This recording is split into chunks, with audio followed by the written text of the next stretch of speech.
All right, everybody. Good morning to you. I hope all is well in your world. And we are back for another session. It is time for conversation with the author on 10 Power Stories uh, to Impacting Leader. I'm getting some error messages here on my stream. So I'm just going to see if I can just fix that. No problem. We're not gonna worry about that this morning. So the book we're going through today is 10 Power Stories to Impacting Leader. Journal your way to leadership success. And it's just conversations with the author. I'm the author. I'll tell you how this book came about.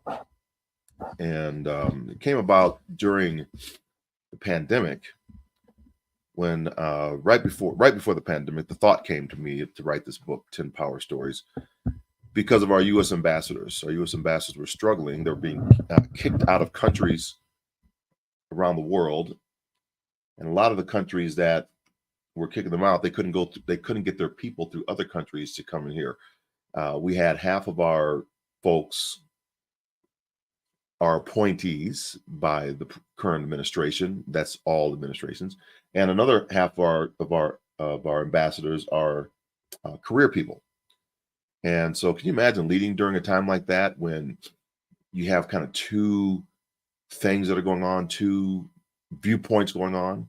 So that's why I wrote the 10 Power Stories, 10 of my stories that will impact anybody that reads the book, to kind of get you to come up with your own stories so that you can have a story when there's transition that happens, or that you need a story to move through. And we're gonna talk about that today.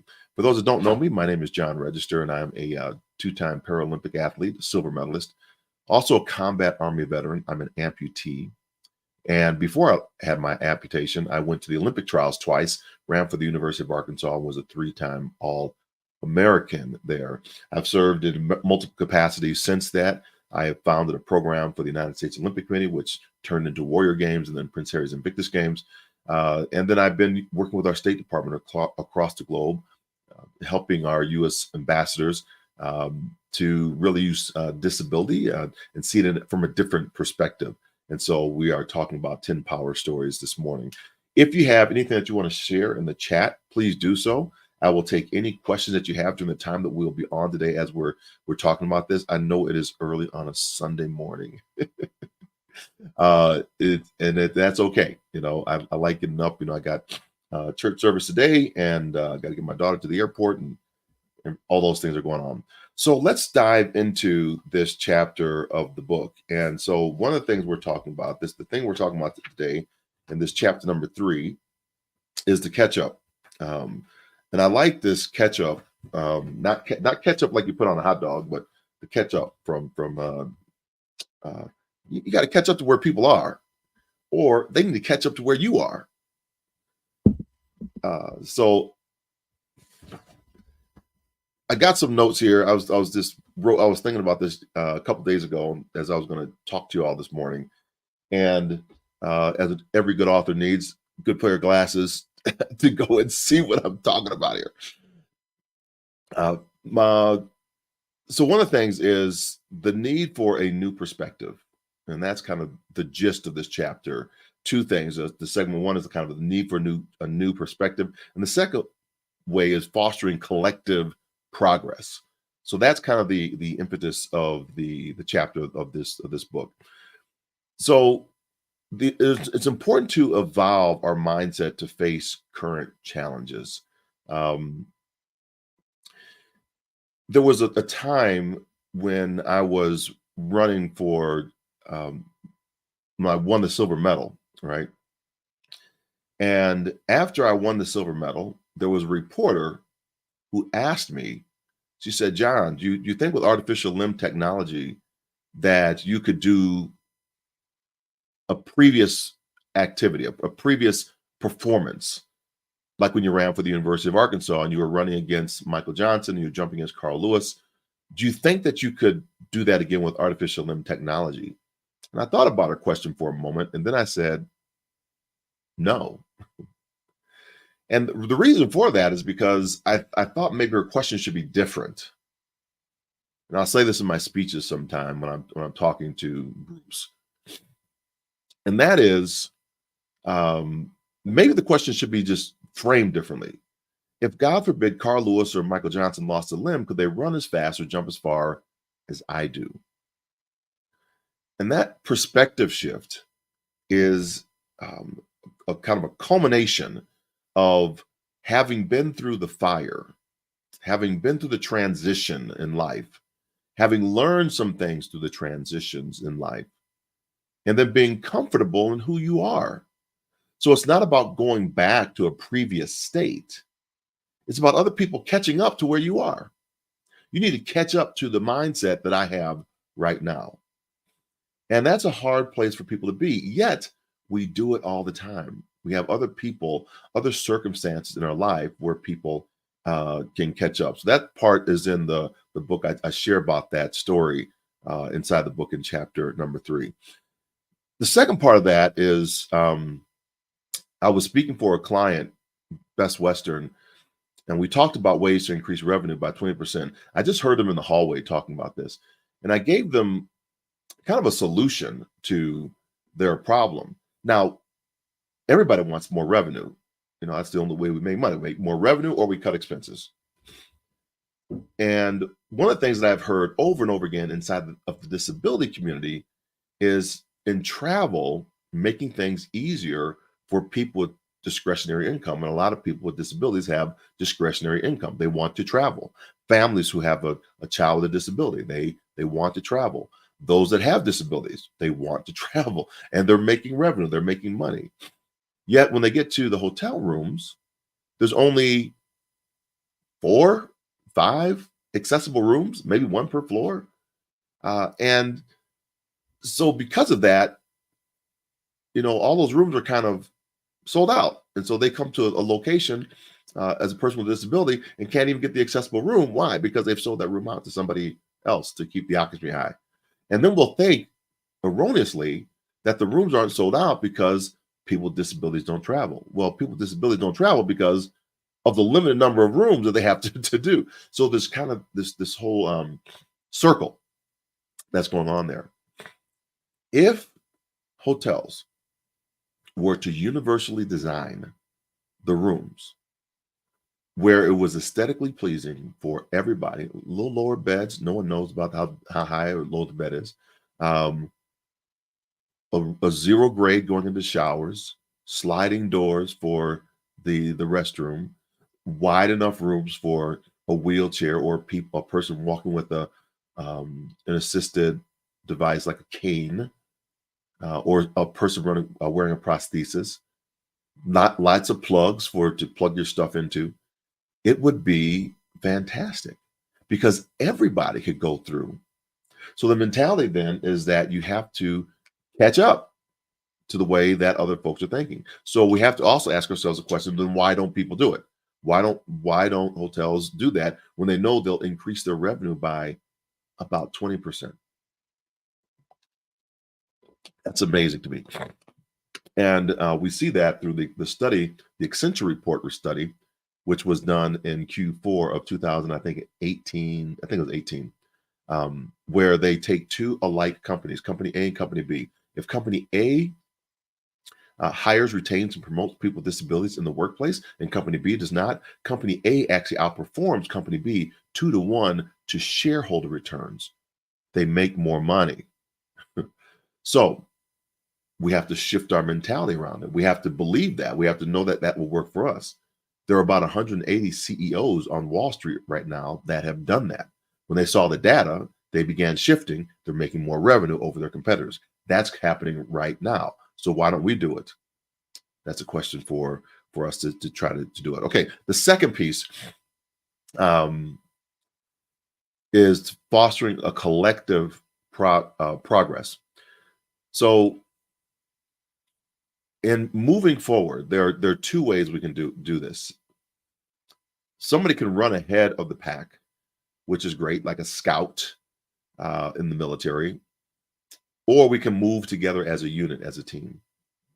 And there are benefits in the both ways, because the scout can get everybody to catch up to them, the way they're thinking, what they have seen, and we get the entire unit moving to come together so that when we get to the battle of fight, we're all there together. The better we train, though, the stronger we become, and the more we all can catch up to that scout mentality. I don't know why I got hiccups this morning. My son was playing soccer on a soccer team. He was a little tyke, right? He was, I think, maybe 8 years old, 7, 8 years old, maybe 9, and he was on the soccer team in Virginia. It was a great soccer team. Guy named John Canals was the head coach of the soccer team. And I recall John was like the only kid of color on the team. And he was the fastest one on the team as well. So a lot of the parents started saying, because he would get down the field so fast, there's a thing called offsides. But John would they would kick the ball down the field, and John could actually outrun the other players to get to the ball faster onsides, center the ball back, and somebody else that was lagging could score the goal. So he was the setter. He could set the play up, but he also was able to do that with his left foot and his right foot at that age. So he was really pretty good. The parents, though, wanted him to slow down so their children could catch up. Where do they do that at? When do you want to slow down in a contest? You want people to speed up. In a basketball fast break, you want to be the fastest down the court so the defense doesn't have time to set up, and that's of benefit. So I got a little chippy, and I said, no, y'all need to get your kids faster. That's all what you need to do. And when we started working out, and John Canals got the team to get faster and to know when the ball's played to get down the field quick, they were outscoring teams like 6 points, seven goals. And so that was the movement of forward with the catch up. You got to catch up to your fastest players, catch up to the fastest person on the team that is doing excellent work, not fast and inaccurate, but fast and accurate. Get the people to catch up.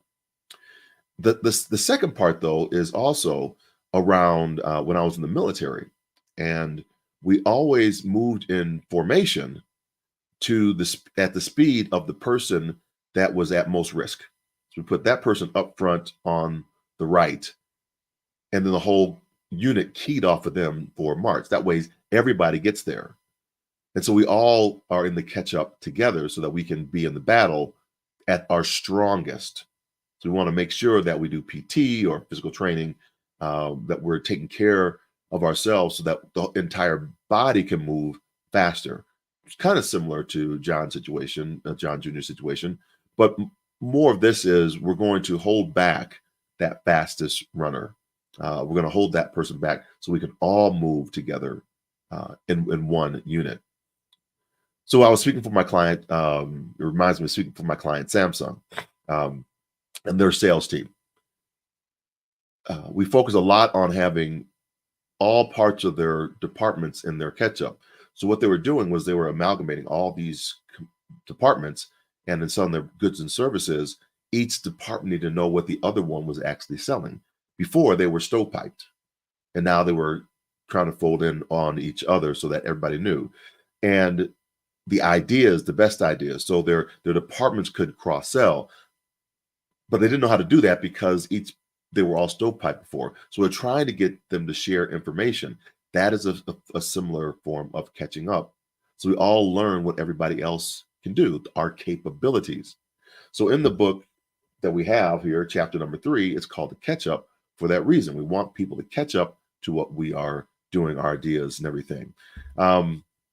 So Samson was a great example for how we catch up in the corporate business state of the world. In the segment 3 is, there were 10 questions, the 5 to 10 questions that we can do, because a lot of times we don't have confidence in our abilities to catch up to the next level. Am I capable? Do I have the right skill sets to do? And so these 5 questions to consider really are: what makes you confident? What do you do that makes you confident? Is it the practice sessions that you do? Is it reading, reading more books? Is it implementing? Is it acting on what you have known? Is it your life experiences? What makes you catch up to the work that you need to do? The second thing around this is encouraging you all to reflect on your strengths, on those strengths, and how you can leverage these strengths, your strengths, to help others catch up as well. So once you have done that, right, once you have moved through that process, now you can go back and you can help somebody else along their path as well.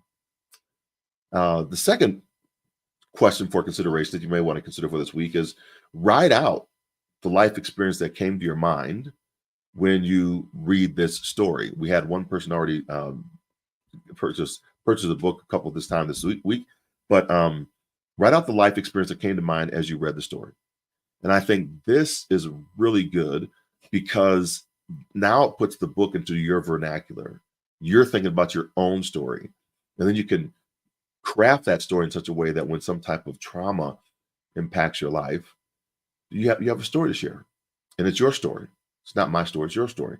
And that's the whole gist of this book, what I wanted for our ambassadors. It could become their story. So we'll conclude out with that. The key takeaways are that we need to catch up, whether it's from the sprinter that's ahead, or we're going to move as a mass together. We're going to catch up by, we have done this a certain amount of skill, and we can think about things differently. And so other people need to catch up to our ideas that we have, and how we articulate those ideas is another chapter, how we can get those ideas out so that people come to us. I had a business idea that I did for a former employer, and they did not take the idea. And I think it was because I didn't articulate it to the highest degree of what could have made them a lot of revenue, or it just was not aligned with the mission, which I also heard too. So I think both of those two, to be fair, are things that I had to, and I still have to work on, and articulating ideas that are out there that I want to get out. And then what else do I have? This week, I just want to share with you that I'm going to be on the road again, and I'll be in North Carolina for a presentation with the IT Leadership Forum. This is done by eRepublic. And I want to give a shout out to Sadie and Blanche Powell for giving me that opportunity through the PK Speakers Bureau. And these are emerging leaders in North Carolina who have focused on building city and state networks that help us communicate, and the large companies that support them, AT&T, Appalachian, Soker, a lot of big companies that support them, IBM. And then watch out for me on the social media posts this week. We're going to be doing a lot of posts. And then next Sunday, we're going to go into chapter number 4 in the book. So get the book, and we're going to do chapter number 4. Chapter number 4 is, what's it? I want to say, you know what? I had it listed up here. I want to just put up here. I didn't do any of my little banners today. I thought I was going to do that. So here are all the stuff. I'm going to put them up real quick because I didn't do them. I thought I should have, but I didn't do it. So the first one was we're in chapter 3, the catch up. The first one was we talked about the reporter's question, and then we're fostering collective progress, and we contrasted soccer and the military. And then the homework consideration is write out the 5 distinct attributes, which makes you more confident. I'll let you all get that one out. And then the next one was homework consideration 2, write out the life experience that came to mind when you read this story. Our next chapter is called Robot Man. Are you Robot Man? That's a funny story. That's what I use. I usually start off my keynote speeches. Well, the signature story, my keynote speech, with that story. And then the next show, Stories in Transition, it's going to be on March the 30th. That's let's see. That's for our other show that we have. So we'll have the next chapter. Chapter number 4 is next week.